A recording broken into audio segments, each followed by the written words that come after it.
qui sont au nombre de 553, au niveau de la diaspora qui sont au nombre de 45. Un processus transparent, inclusif a été conduit par la HARP à travers 4 principales décisions. D'abord, sur la base de la convocation du Conseil national le 15 mars 2026, le congrès devait se tenir en ce jour. C'est à ce niveau que la HARP, dans ses prérogatives, a pris la première décision 001 du 15 mai 2026 portant l'ouverture officielle des dépôts de candidature. 7 déclarations de candidature ont été reçues. À la suite des délais de dépôt, la HARP s'est réunie ainsi que la commission électorale pour procéder à la vérification des différentes candidatures. Il en ressort, après constat d'huissier, qu'une seule candidature a été reçue, c'est celle du président Ousmane Sonko.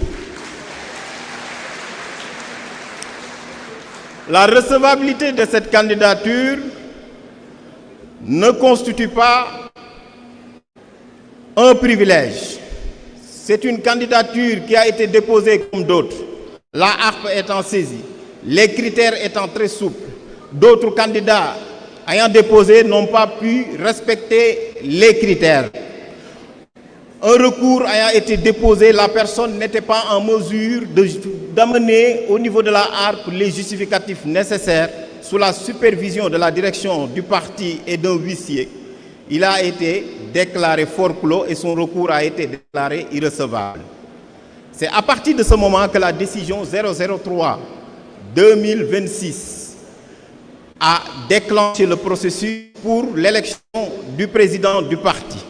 Mais la HARP ne s'est pas tenue à un seul candidat, puisque le parti PASTEF, c'est un parti qui respecte les règles démocratiques à l'image du code électoral sénégalais. C'est que dès lors qu'il y a un seul candidat, il faut forcément qu'il y ait un bulletin blanc. C'est à ce niveau que les sections ont été donc invitées à procéder à organiser des assemblées générales pour pouvoir donc donner mandat aux délégués de ces sections. Pourquoi? Parce que pour l'élection du président du parti dans le cadre de PASTEF Patriote, comme je l'ai dit tantôt, c'est à la base. Ce sont les sections qui mandatent les délégués.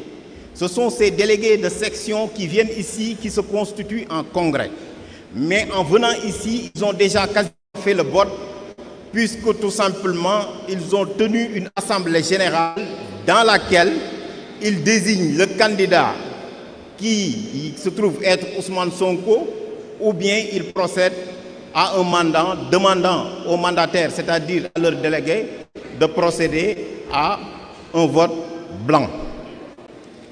Ce qui fut fait, et le processus étant transparent, les PV ayant été remontés, nous avons reçu au Sénégal 553 procès-verbaux venant des sections communales.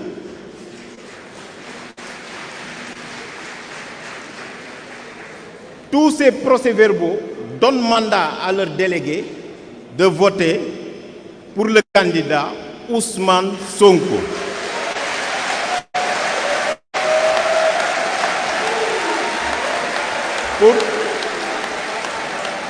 Pour la diaspora, 45 sections pays ont été identifiées. Mais dans la réalité, cet effectif théorique nous conduit à constater l'existence réelle de 36 sections pays. Sur ces 36 sections pays, toutes ont donné mandat à leurs délégués de voter pour le candidat Ousmane Sonko.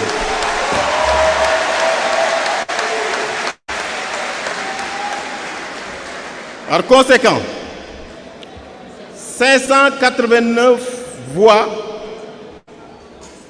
se sont donc exprimé. Je voudrais demander à la salle, pour tous les délégués